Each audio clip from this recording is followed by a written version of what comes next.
Artemis Fowl by Ian Colfer. Genre. The genre of the book is a mixture of fantasy and science fiction. Setting. The book is set majorly in Ireland, at the Fowl Manor in Dublin, and Haven, the underground land of the fairies and the headquarters of the LEP. Characters. The protagonist and antagonist of this story are Artemis Fowl II and Captain Holly Short. They are the main characters of the book. We cannot classify them as antagonist or protagonist because Artemis Fowl is a criminal mastermind and they both fight each other. Captain Holly Short. She is the only female officer that has been accepted into the Leprechaun, the very important investigative police department. Artemis Fowl II, a criminal mastermind determined to find out the truth about fairies and their riches. He comes from a great line of criminals, and his father was kidnapped and is considered to be dead.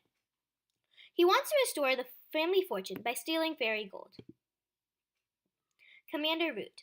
Commander Root is the commander of the LEP. He is also called Beetroot, known for this red/purple pigmentation of his face. He plays a big role in the book because he's in charge of the LEP and the rescue mission for short. Butler. The butlers have been serving the Fowls for generations. Butler has been assigned to bodyguard Artemis. They have been trained in a very special school for this very special task. Butler is Artemis' manservant, bodyguard, and as close as he can be to a brother, friend, and father. Butler is a muscular, strong, and the only human or fairy known to kill a troll without magic. Plot. The exposition. Artemis wants to regain his family's lost wealth, and to do that, he makes a plan to take fairy gold. Artemis finds a fairy and blackmails her for a copy of her book. The book is like the fairy Bible, and a book to all the secrets about them. Artemis translates the book into English and learns how to have fairy gold. Conflict. The problem is that there is a fight in between Artemis and the fairies for the gold. The fairies can't go against what is said in the book and also question the knowledge that the humans, and what Artemis has specifically, about them, as it is a major threat to the fairy world. Rising action. Artemis kidnaps Holly Short to hold her for a ransom and realizes that she is much more important than what she looks like. She is an important LEP captain and that she is going to get rescued. Artemis gets attacked by the LEP multiple times and upon winning, asks for his ransom. The LEP tries to fight back to kill Artemis instead of having to give up their precious metal. Climax. The LEP squad breaks into the Fowl Mansion to try and kill Artemis. They realize that if they kill Artemis, they wouldn't have to pay their ransom, or even if they do have to pay, they can get it back. If that doesn't work, they will biobomb the estate, which will kill every living thing inside the mansion. Literary devices. Throughout the book, Colfer, the author, provides us with great details and imagery to visualize what the particular scene looks like. This helps the readers see how the story plays out in their head. Colfer uses similes and metaphors so much you can practically count at least one a page. Here are 4 examples of literary devices that Colfer includes. Simile. It was obvious that he could snap a man's backbone like a twig with those mammoth hands. This quote refers to Butler's physical ability, comparing the fact that he can snap a man's backbone to snapping a twig. Metaphor. What's this? He inquired, none too pleasantly. A circus. Cudgeon's face was pale, but determined. No, Julius, it's the end of the circus. Root nodded.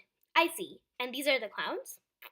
This was a quote said by Commander Root to describe the Fowl Manor as the circus, because it was chaotic and crazy. It was chaotic and crazy there, as there was a lot of LEP troops and a lot of fighting. The clowns refer to all the people there. Euphemism. Nice pea-shooter, grinned the figure, smothering Holly's gun hand in a turnip-sized fist. This quote is a nicer way of telling Holly that her miniature gun shoots small things like peas. Allusion. Well, he's only 12 years old, and that's young, even for a human. Root snorted, jacking a new battery into his tri-barreled blaster. Too much damn TV. Thinks he's Sherlock Holmes. That's Professor Moriarty, corrected Foley. Holmes, Moriarty, they both look the same with flesh scorched off their skulls. This quote shows an allusion, a casual reference to the famous figures Sherlock Holmes and Professor Moriarty. Theme. One theme seen in Artemis Fowl is greed. We see Artemis's greed for fairy gold, greed for the fairy having their gold back, and greed for power and the LEP. And now for a video. This is a book trailer made by fans.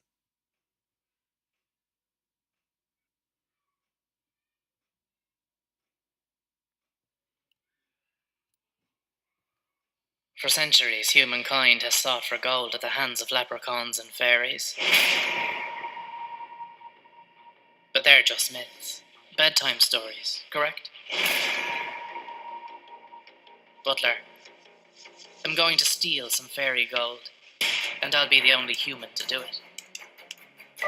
Of course, you don't believe me, but you will, in time.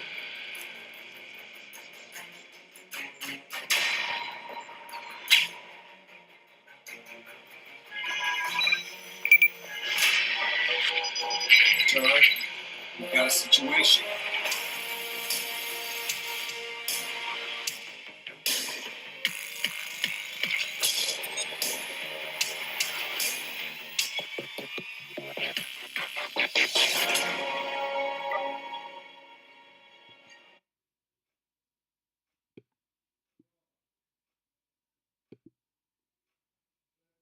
Thank you.